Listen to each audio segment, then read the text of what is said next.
Hey there, friends. I waited a day to put this story out on this latest California shooting simply because the information was so hard to come by. It seemed like all the information from the two previous, if you want to call them rampage killings, from last week in California were relatively easy to find. Now, that may have something to do with who was doing the shooting, what kind of gun they used. The media obviously controls all of that, so do politicians. But this shooting was really odd. 24 hours later, there's very little that we know, but I do know enough to at least finally put a video out. At least 3 people were killed and 4 were wounded Saturday morning in an upscale neighborhood in the Benedict Canyon area of Los Angeles, California, home of some of the strictest gun control in the United States. The 3 people who were killed were actually inside a vehicle that was parked on the street, and the 4 wounded were outside in the yard area. All 3 of the persons killed were women. Very unusual that the 3 in the car that were shot on the street were all women in the car. They were in their mid-20s to early 30s, and the odd part is these subjects remain at large. Now, I say subjects because I'm going to give you a spoiler before I go through the rest of this. This is very likely a gang shooting. This is why, in many cases, they protect this information, because it's not your standard traditional mass shooting, as they call them. They want to pile this in the category of all these other homicides out there that happen from people who were over medicated and all those types of things. This is the kind of thing that they feel like they can't really qualify it in their normal lump of mass shootings, so because it's gang related, so they hide everything behind it so that they can quietly slide it into that same category. The home that this was at was what they call a short-term rental home. Now, originally I took from that it was like an Airbnb. And as I read later on in this story, they say that several of the homes on this same street are rented out like that, Airbnbs, and I guess Verbo is the other company, I believe. So this very likely was that. It wasn't just a standard rental where somebody's renting it for months at a time. It sounds like this is one of those things where people rent these homes and have parties and get-togethers at them. A sergeant from the Los Angeles Police Department actually said the attack was not random. He said neighbors reported seeing several cars driving away from the scene within minutes of the gunfire.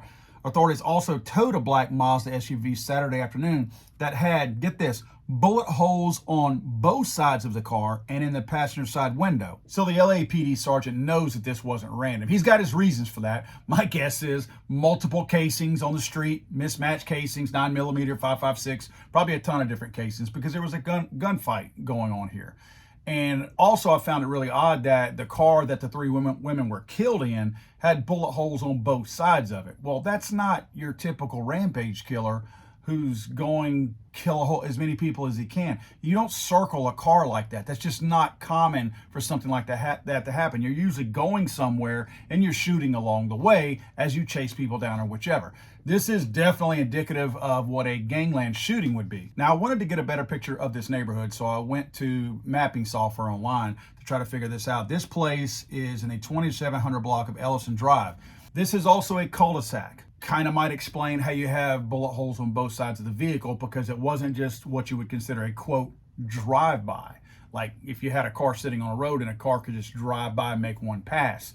This was in a cul-de-sac where it looks like there was one way in and one way out. Like they had to come in shooting and they probably left shooting. Very indicative of, again, a gang type shooting. I narrowed it down to what I think is this home right here.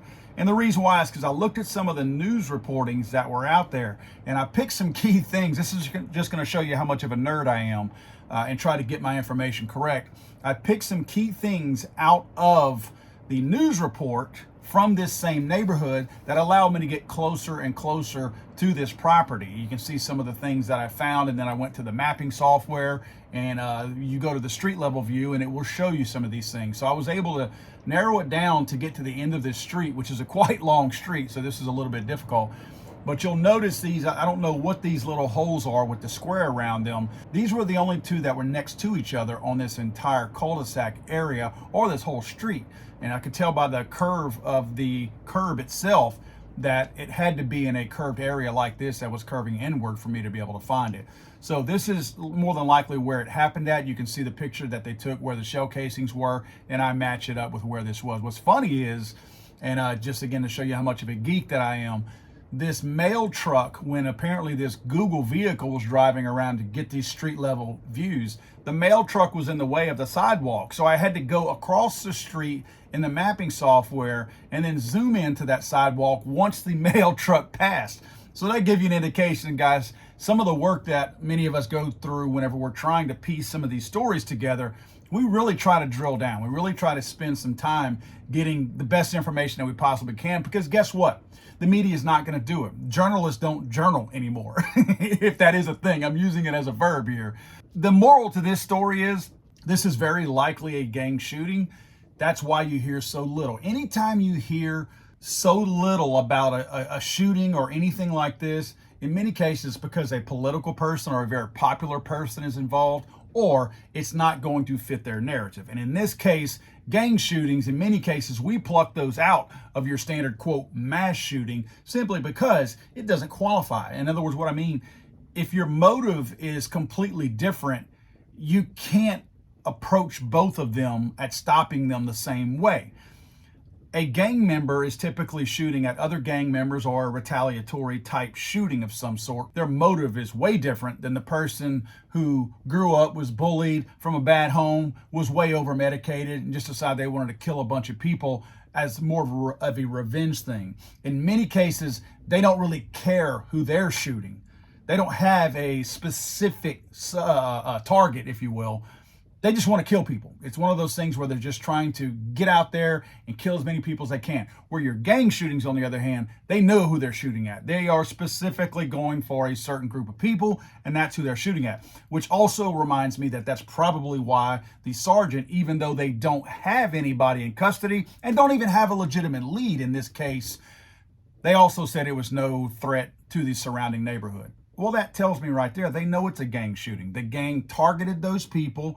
They went there to kill those people. They did what they had to do, and they left, and they have no intention of coming back because they did what they needed to do. That is a perfect indicator of a gang shooting. Again, you cannot approach both of those the same way. You can't eliminate gang shootings and rampage killers the same way. You have to approach them differently, which is all the more reason why guns are never the problem. You have to start up here. How does the mind get to the point where they want to kill somebody? And that's how you kind of head it off, if you will. I'm sorry, I thought this was America.